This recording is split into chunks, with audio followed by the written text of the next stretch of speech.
47 teams gathered at the windswept Gateway Shopping Centre in Umhlanga Rocks, normally a sun-drenched holiday haven, but heavily overcast this time. New cars and new sponsorship liveries abounded.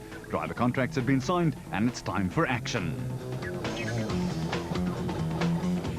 As the service crews put the finishing touches to their charges, an air of excitement prevailed even as the skies darkened overhead.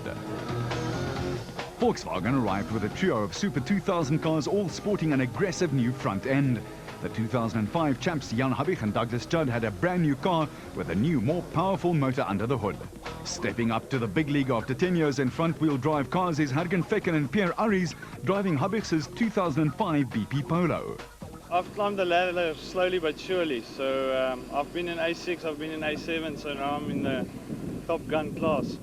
The car's been stripped completely. They've actually sandblasted the whole body shell, so it's been built like new. It's just that it's run before. As the field leaves Umhlanga, it's raining, heralding what would become a very wet afternoon. Stage 1 is a short, sharp 7 kilometers through the cane fields outside Tongaat. The rain is falling and the promised high winds were blowing, making conditions very tricky indeed on the route. Straight into the groove is the local hero Jan Habich and Douglas Judd, slithering through the stage.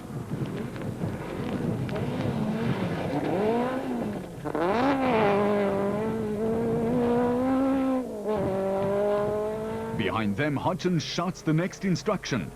Here, a yump in the road. That's what the co-driver gets paid for, amongst other things. Last year's Tour Natal winner Enzo Keen and Guy Hodgson were also immediately on the pace in the second VW Polo. Imagine hurtling down these muddy tracks at 143 km an hour in pelting rain. That's what the top drivers do, and they do it well. Watch Enzo in command while concentrating on what Guy is telling him. The car slithers as it lands. Enzo catches the slide at over 100 km an hour.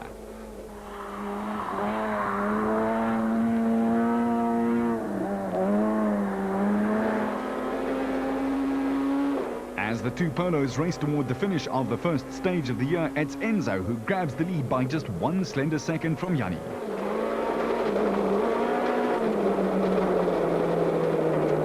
Serge Damso and Robert Paisley are up next in their S2000 Castrol Toyota. The car has undergone a lot of development work and Damso is feeling his way through the first stage.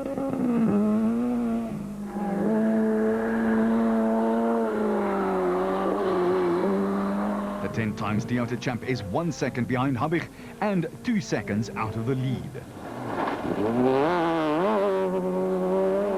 Fecken is driving his four-wheel drive car like a front-wheel drive and sets the 6th fastest time.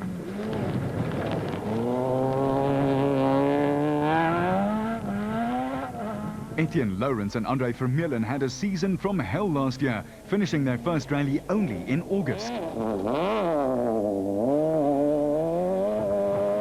I think a cautious approach will be good today, just to feel the car out. We haven't touched gravel yet this week. So was his bad luck a thing of the past? Yeah, I don't have any superstitions like number 4, like Sarel, but I did take the number 4 off and I swapped it for a number 8. I think that's going to be better for me too.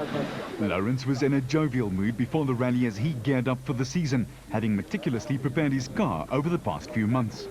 These boots are made for walking. These ones are for driving.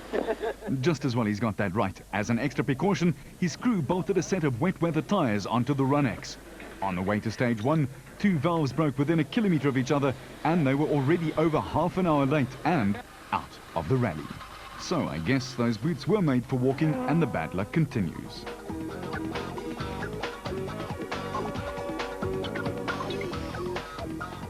Barry Grobler and Mike Burrows were also destined to have a short rally, retiring with a split oil cooler in stage 2. Charles Wilkin and Greg Godridge power their Class A7 Castrol Toyota Runex through the stage, chasing the similar team total Runex of Jean-Pierre Damso and Cobus Frey. It's Damso who takes a 4-second lead. JP was the 2005 class champion runner-up and is set on changing that this year to champion, although Wilkin has other ideas.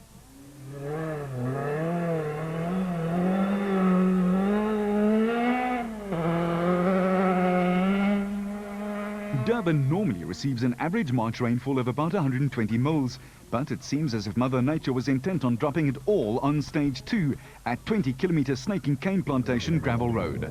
The gravel soon turned to mud as spectators sought refuge under umbrellas, raincoats, and quite frankly anything else that's weatherproof.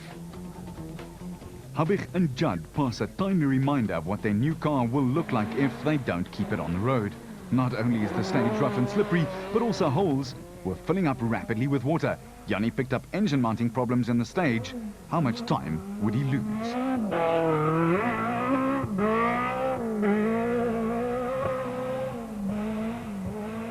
Enzo Keane, though, was driving beautifully, never putting a wheel wrong.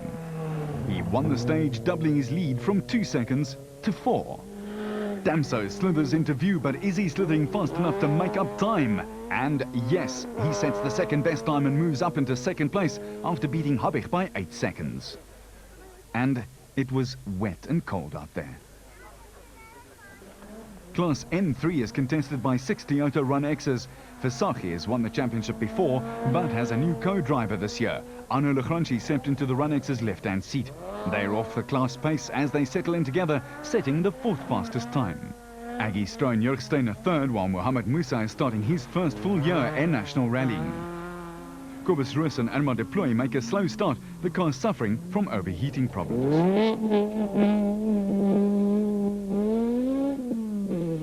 Kobus shoots through the stage in his Run X at speeds one would not normally do on a tarred highway in dry weather. One slip and you're visiting the cane rats, and once you're in the cane, you pretty much stay there.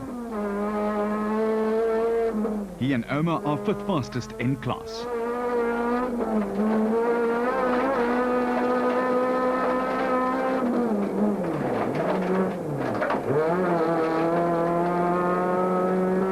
The battle for the early lead is between the champions Chris de Wit and Patrick Yende.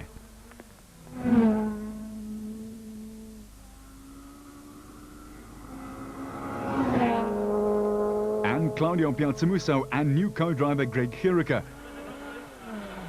Try as he might, it's de Wit by a whopping 22 seconds from Claudio.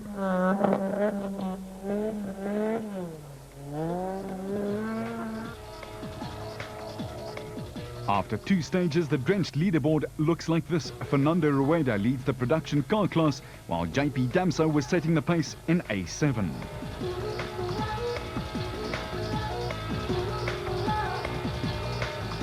Eugene Lawrence leads Class A6 and Gary Swimmer is dominating in Class A5 to welcome new names amongst the front runners. After 2 stages with no service, there was a welcome respite for the drivers at the Belito Microlight Airfield. The organizers had set up a central service park where the cars returning after each pair of stages. As teams prepared to receive their charges, wet weather tires were in vogue, keeping the suppliers very busy fitting rubber to rim. The Volkswagen team springs into action as they only have 20 minutes to refurbish the cars before another tough pair of stages. Both Enzo and Jannie have their own dedicated team of technicians, and the friendly rivalry between them is as intense as that between the drivers. Oh, well, looking at the sky, it's pretty clear that you have to go on wet tires, which we did. It's still very slippery out there. We spun in the first stage into the sugarcane, and the second stage went off the road and got stuck in a ditch. The car wouldn't restart. Luckily, with a 4-wheel drive, it ripped it out of the ditch, but I think we spent about 40 seconds there. So we got off lucky there. Is there an advantage to running a 3-car S2000 team? I think the more cars we run, the better for the sport, and you know, it psychs out the others because we're outnumbering them. You know, if something goes wrong with either me or Jannie, we've still got another car to collect the points and put them under pressure, and that does count in the end. Over in the Castrol Toyota camp, it's routine maintenance only, but that thick glob of mud needs careful removing from the brake system. Surprisingly, some drivers started this wet rally on dry tires. I'm quite amazed. It's, you know, it was raining at the start, and corners are coming so quickly and slippery. So, I mean, we've had a few, you know, close ones. Anyway, it makes it interesting, and we'll just try and stay on the road. Drama for Fecken as he arrives with 3 tires firmly attached to his car. there was a sump rock. It was marked in the notes, and I just took the wrong line. It was a bit hidden, and I hit it smack bang on the left front. So we started having a puncture almost at the start, almost 20 k's of left front puncture. I think, you know, you have to take it very cautious then, because otherwise you break something else. So I took it a bit slow, but I think I saved the car. So we'll see what we can do a bit later on. For Claudio Piazzamuso, it wasn't just a new season. New car, new navigator, jumped in the deep end. The first stage from the guys in front of us, our time seemed reasonable. I've got no idea what happened with the guys behind. We stayed on the road. That was one of the good things, because it was very tricky. Second stage even more tricky with the mud. Had a few moments, but still kept it on the island.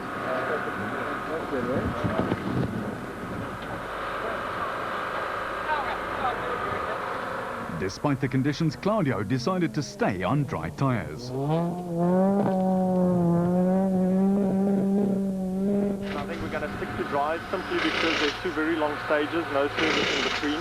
There is the odd rocky section, and probably you can make maybe 30 seconds in a stage on mud, or lose 3 minutes on mud tires if you have a blowout. So I think I'm going to stick to the dry. There is a lot of dry sections, and then there's the odd muddy section. So let's hope there's more dry than wet.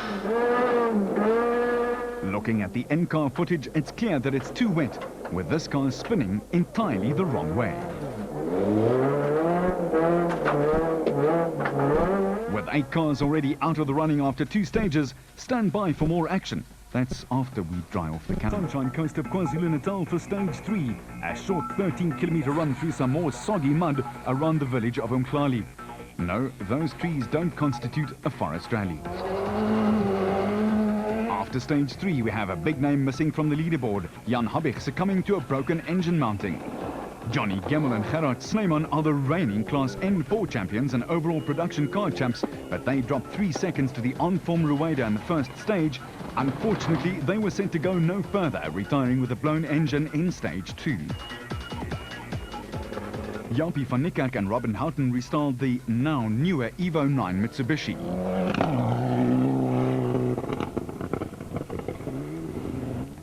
We went wide on one corner, but it was just a little bit and hit some of the sugarcane. Nothing serious. And I don't know what it was on, and then when we stopped there, it was off. You know, so I don't know where my bumper is lying. And we'll send our crew to go and fetch it after it. So it cost a lot. Yeah.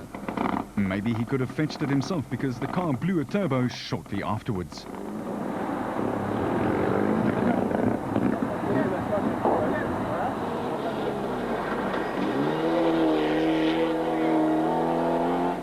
For Rueda and Martin Botha, things were going swimmingly.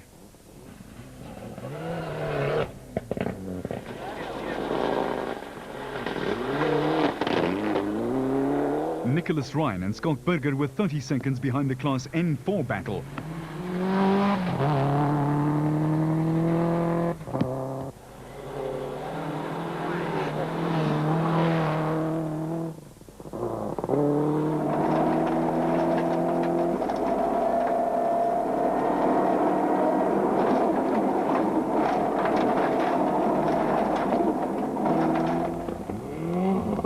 Determined as ever, the Bosel Total Subaru Impreza WRX team was pushing on nonetheless.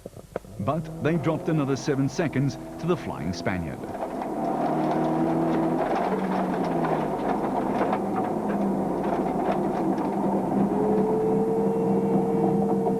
This kind of conditions kind of suit me.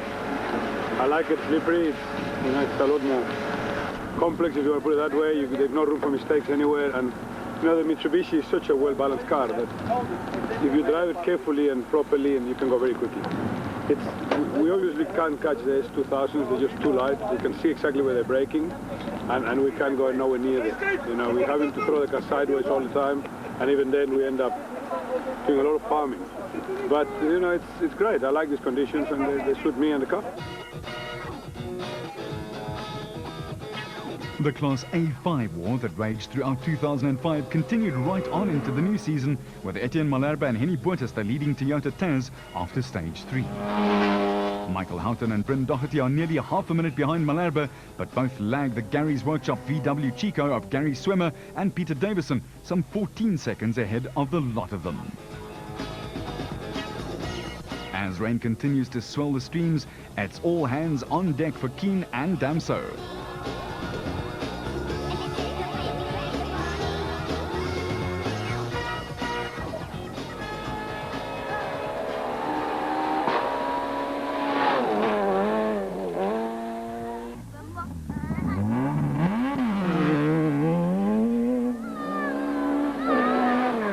Surge lost a whopping 48 seconds in stage 3 with a puncture, but was fighting back, taking the stage win by 14 seconds.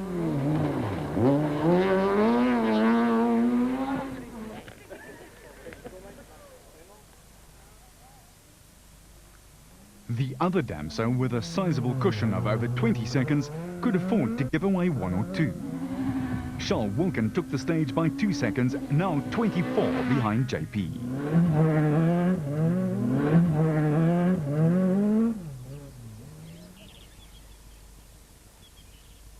Class N2 is, to use the term, something of a damp squib after Mike Nathan and Rikus Fourie got stuck in the cane in stage 1, losing 45 seconds. Nathan is the current class champion. His harvesting exercise left Costa Komantarakis and Barry White in the lead by 18 seconds.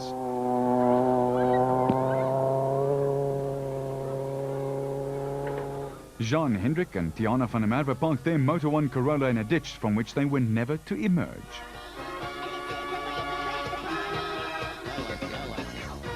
Sali de Toy, having his first race in the Natal rally, held on to the leaders by the skin of his teeth. He set the second fastest time, but was 2 minutes behind Rueda in stage 4. And blasting down those tracks at that speed is not bad for a 22-year-old driver.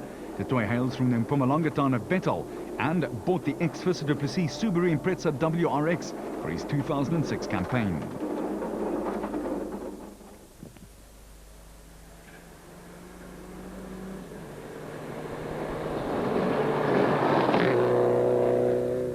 In the heat of the A5 battle, Gugu Zulu became a mobile chicane as a result of water causing an electrical dead short in the car, and there was plenty of that lying around. Mike Nathan was hot on his heels. The car started 2-minute intervals, so Gugu had already lost 2. To add insult to injury, Mohamed Musa also catches up to him, as does Etienne Malherbe, to Malherbe's great frustration, as he's locked in battle with Michael Houghton.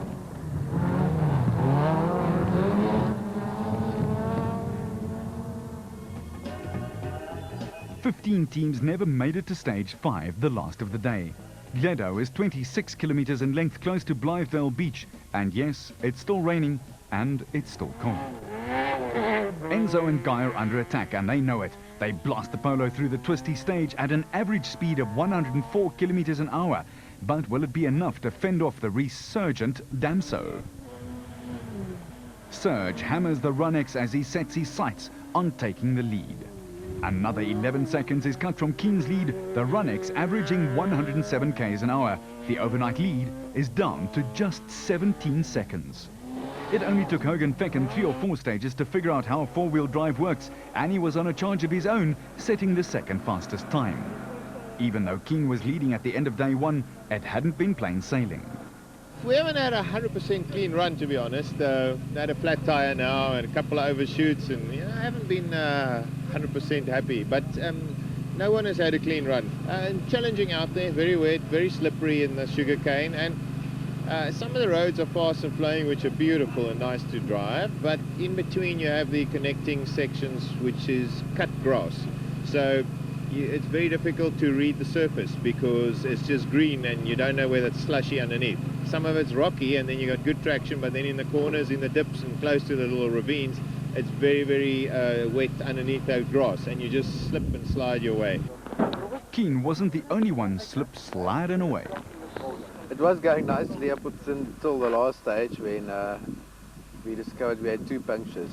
And the one was only about 3 k's from the end, but the rear puncture we had to drive about 14 k's with. So we lost about a minute to JP, so yeah, about a minute and a half behind. But tomorrow's a long day and it can go both ways.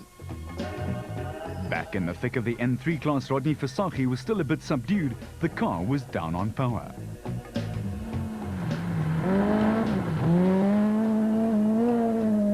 Claudio Piazzamuso and Greg Chirica marched on in spite of trying to rearrange the front corner of their Toyota Runnix against the so-called scenery. Pushing hard to make up time, Piazzamuso's cane-killing antics netted the fastest time, beating De Wit's total Runnix by 13 seconds. It truly was a great drive. And the locals know one when they see it. In spite of bouncing around like a ping-pong ball in a lotto machine, De Wit still has 75 seconds in hand and is not too fazed by Piazzamuso's challenge. Kobus Roos and Irma de Plooy have not had a good stage, and it shows the poor car taking a hammering. So, exactly how tricky was it? It's been a little bit tricky, I must admit. It was, as I pulled away for the first stage, it was the first time I ever drove this thing on gravel, so I didn't know what to expect. And we had a fairly good time in the first stage.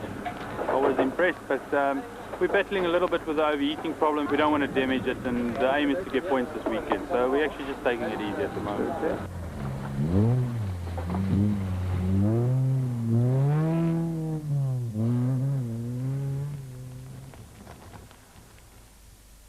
In Class A6, they dropped like flies. Skulk Burger and Wimpy Burger were one of those no longer in the running, retiring their SB Invest Toyota Corolla in Stage 2 with shared wheel studs.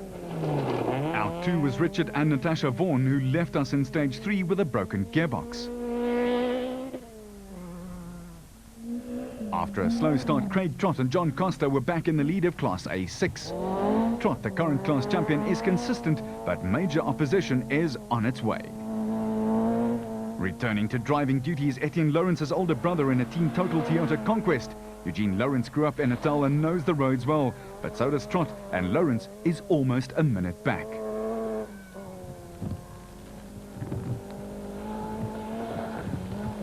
After day one's 5 stages, it's Keen in the lead by 17 seconds from Damso. Rueda leads Class N4 by more than 3 minutes, with Fecken making a solid S2000 debut.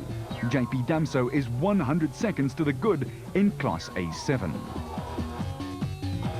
Houghton has a slender 6-second lead over Malherbe. Rueda is safe in the lead of N4, De Wit in N3, and Costa at the top of the class in N2. And this stuff was in the sky just a few hours ago. We'll do a rate Netler, and we'll be back right in Spain. Spend your time. Conditions in the offing and some of the roads drying out ever so slightly.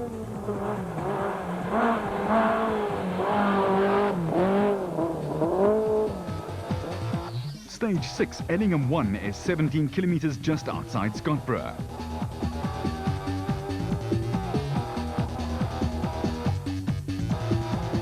Enzo is trying his best to stay ahead of Serge, but to no avail, losing another 7 seconds.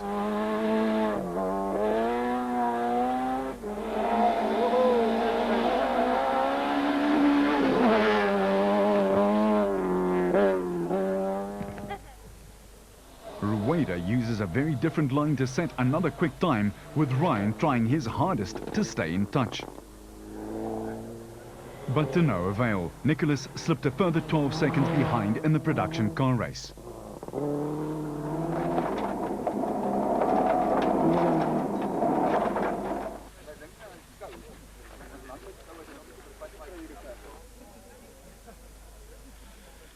And what is Serge and Robert doing in the crowd? This morning we had a good start, and Enzo and I would have had a good, a good race today, and it's a pity it came to end. We had some noise coming from the engine, so we decided before we do too much damage to stop. So I had another stage of 20 odd Ks to do, and there was no way it's going to take it's going to blow the thing to pieces. So we don't know exactly, but there's a slight noise on top, maybe a camshaft or something like that. Suddenly things were looking up for Hergen, and as a result he was feeling upbeat. Today it's going a lot better. Yesterday was a bit more muddy, and I'm starting to get to grips with the car. So I'm in 3rd position at the moment, but I'm pushing for 2nd. Hopefully we can get there. In A7, Wilken was still trying manfully to stay with JP, who is having a super clean run. Behind them, John Williams was starting to use the power at his disposal, and he was loving every minute of it. He spent the past 2 years in production cars learning his craft and is now at the sharp end of the field.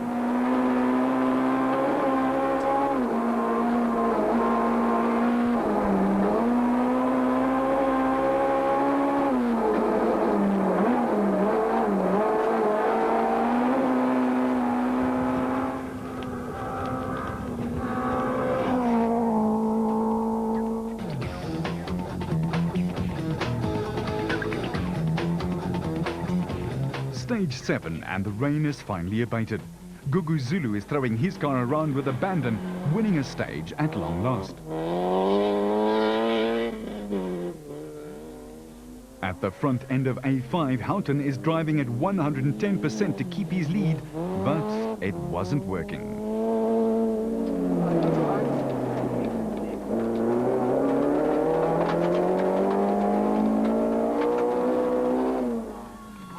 Malherbe took a whopping 33 seconds and jumped to the top of the pile with a 20-second cushion.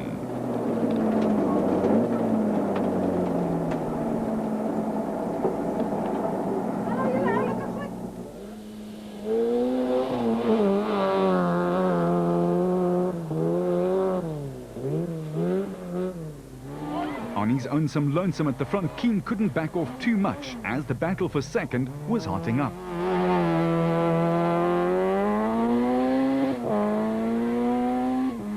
Rueda threw his car through the corners, aware of Fecken's presence.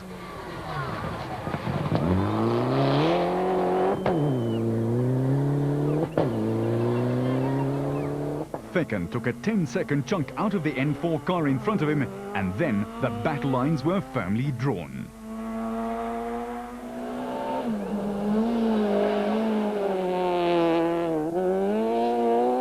In the sunshine, but from the sublime to the ridiculous, in A6, Eugene Lawrence was having a bad day at the office.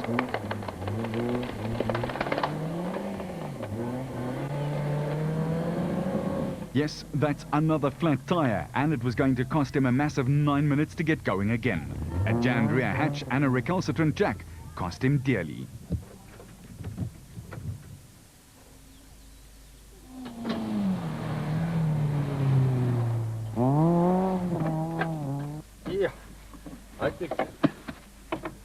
Once up and running, he blew off some steam, taking out all his frustrations on the car.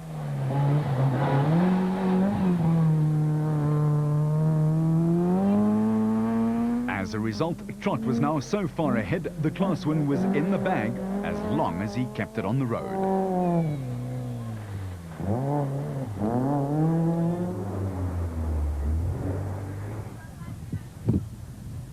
The sun was out in stage 8, but not shining on Enzo as his teammate was about to take 3 seconds out of his lead.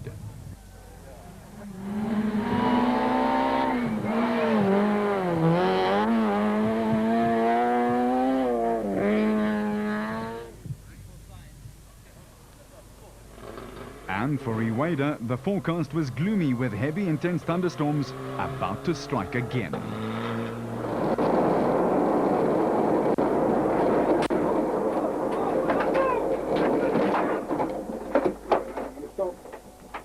Come, push.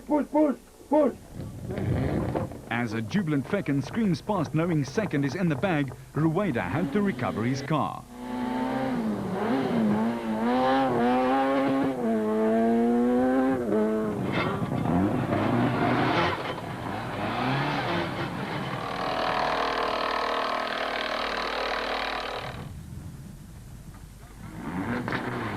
This blonde moment spelt instant retirement from second place and the production car lead.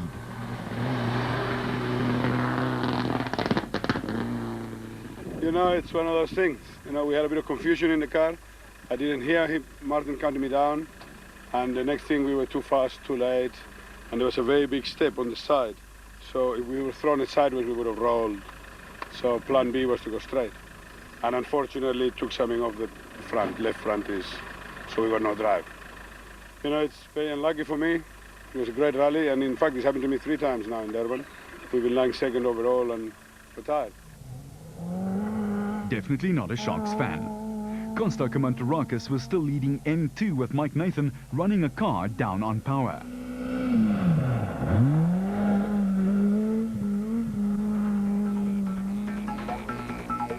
The scenic Esperanza stage was next, just under 22 kilometers long.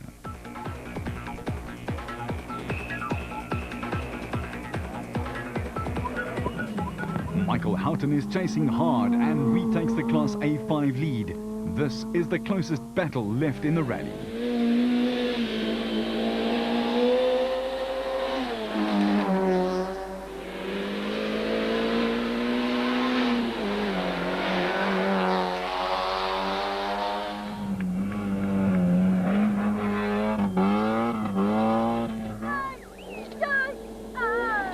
Etienne was giving his all as he tried to hang on to Houghton's rear bumper.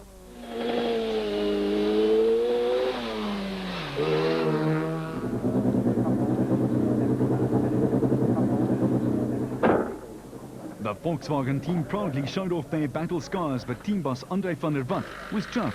The three-car strategy obviously is a very important one, so that when you attack with three cars, that one car will be going absolutely flat out and the other two somehow conservatively, that it puts pressure on the others, and that if one should then fall out, you still have the opportunity for 1, 2. Obviously 1, 2, 3 would be a dream come true, especially on our first rally, when I look back to last year that we started with the old cars. But it's not over yet, we've still got 2 stages to go, but we're far in the front, and it's really pleasing. And what about the new boy NS 2000?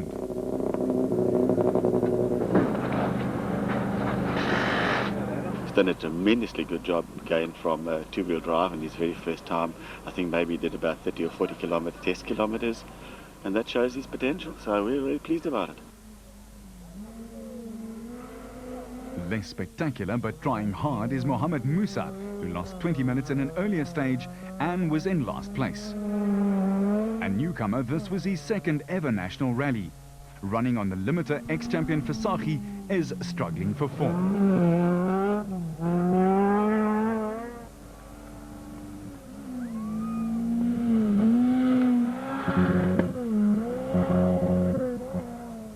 The only one keeping up with leader De Wit is Piazza Musso.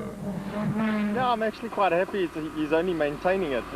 Being his hometown, he should go quick here, and we've been able to match him on quite a few stages where there hasn't been problems, which is a good sign, because normally here he kills us on times. So I'm pretty happy. We maintained second, and we got, I think, a top 10 finish if we just stay on the road. So I'm quite happy. De Wit, though, was taking no prisoners and happy to still be ahead.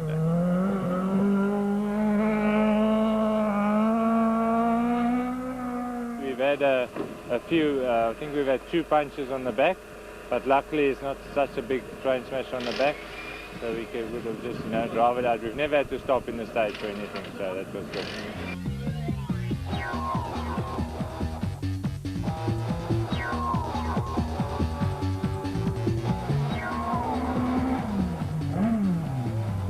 JP is dominating A7 with a super smooth drive. Wilken was battling to keep up.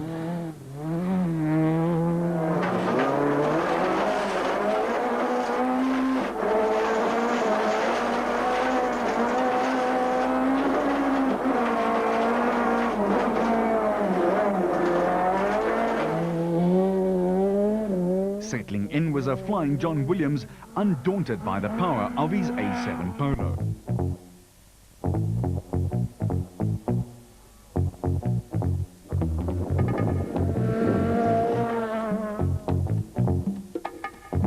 Stage 10 was a rerun of an earlier stage, and it was another win for the Flying Feckin. Sit back now and enjoy a master in the making at work.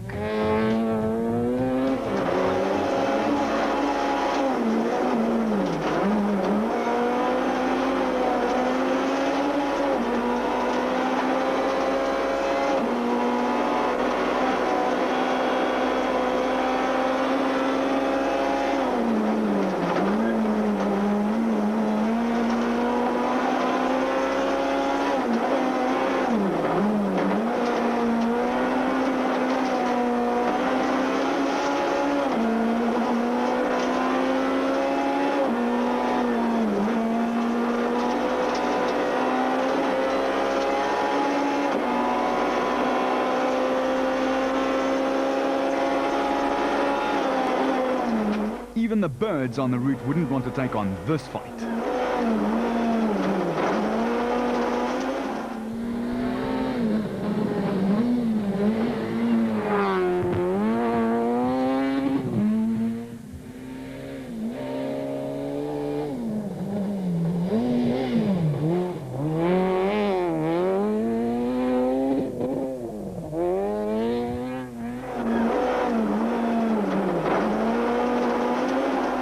Hogan takes another 2 ticks back from Keane, but is still firmly back in second place.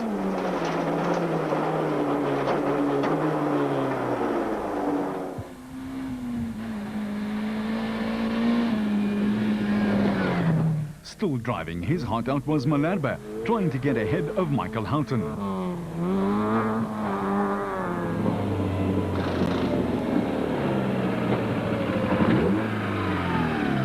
Michael unfortunately had a flat, so we took some time from him. But now, 2 stages ago, we lost the front brakes. So I had to really tap off just to stay on the road, because it's tricky out there. Before this last stage, we were still 10 ahead of Michael. And now, again, the brakes went again about halfway through the stage, so he's taken 24. So he's 14 in the lead now. So there's 1 stage left, and the engine mounting also broke, so we're probably just going to nurse it home now. And this is Malherbe's idea of nursing a car.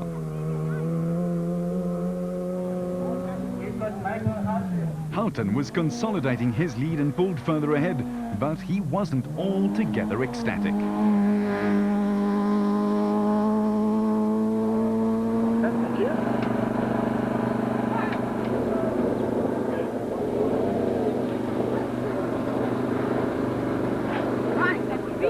It's been very hectic. It's been up and down. The conditions have been tough. Opposition's been strong. So yeah, you can't afford to put a foot wrong. So it's been stressful. Not stressful, fun. I'm enjoying it. But there's a lot of pressure out there, and there's a good dice on at the moment. One place where there were no alarm bells was in Class N2, where Costa was 13 seconds ahead.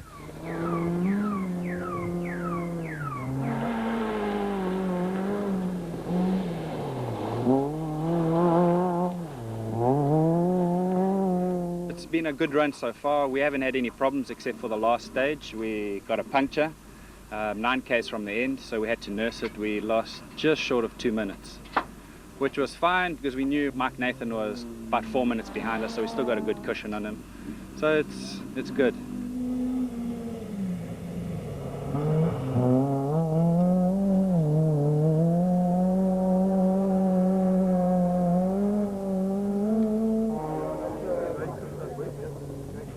In Class N4, things were going along very nicely. Not everyone was flying. Sally de Toy was giving it the welly.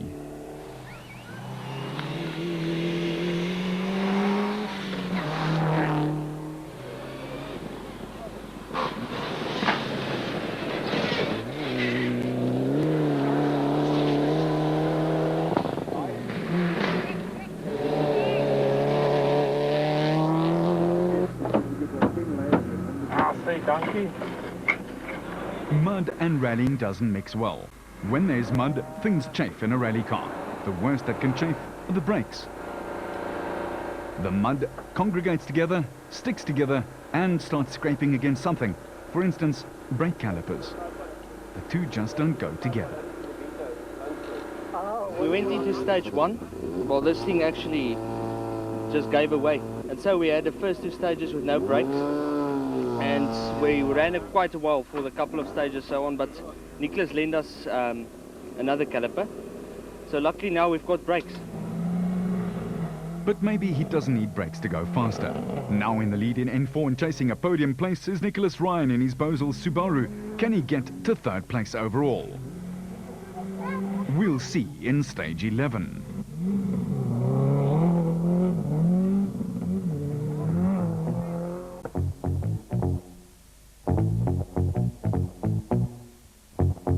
The silence before the storm, and enjoying the last few Ks of the rally, Enzo was looking forward to the bubbly stuff.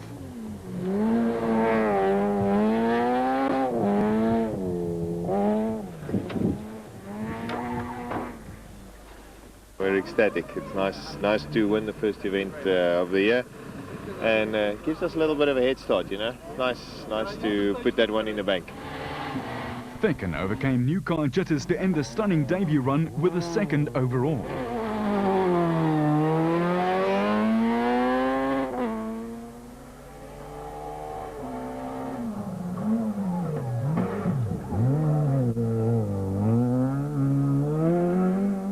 Yeah, it was a difficult rally for me, learning the ropes in the car and mud, everything thrown into one. But the car performed magically. There was no problems at all. So very nice run, and 2nd overall is more than we hoped for.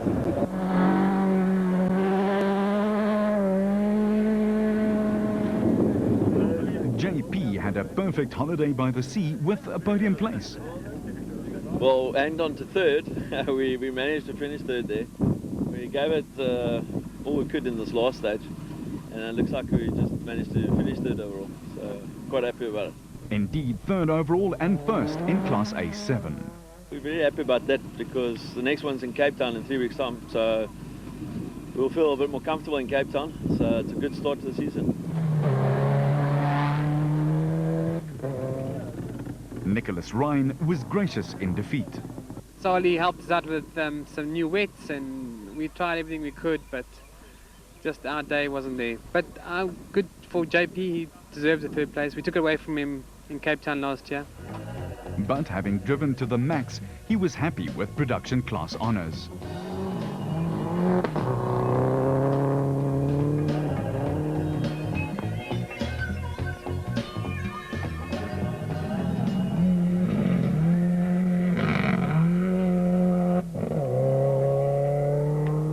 I can't ask for more. I can't ask for more. A little bit of a production class advantage. And I hope all the other guys can get their cars in order before Cape Town because it's quite tight. In the ever-competitive N3, De Wit nearly slipped with the wrong tyre choice.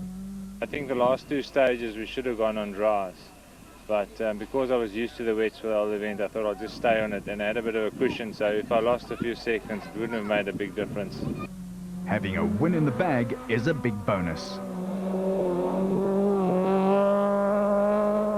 We are expecting quite a fight, and I'm sure this year is going to be a bigger fight than last year. Guivus is showing good pace. Claudio was pushing me in quite a few stages, and we were lucky to have a clean rally the whole event. We had from start to finish, we went well. Every stage, no hassles, and we managed to pull a gap and keep it there.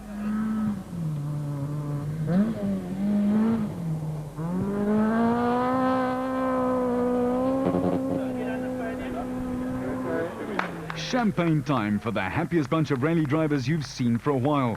Volkswagen started their year with a brilliant 1-2, and JP was on the podium for the 4th time in his career. And Ryan was stunned to be leading the production car championship. And just confirming the final results: Keen over Fecken, JP, then Nicholas Ryan, Charles Wilken, De Wit, Williams and Piazza Musso. And the class results: in the S2000 it was Keen. Top of the class in A6 was Craig Trott, and Costa Kamantarakis got the nod in N2.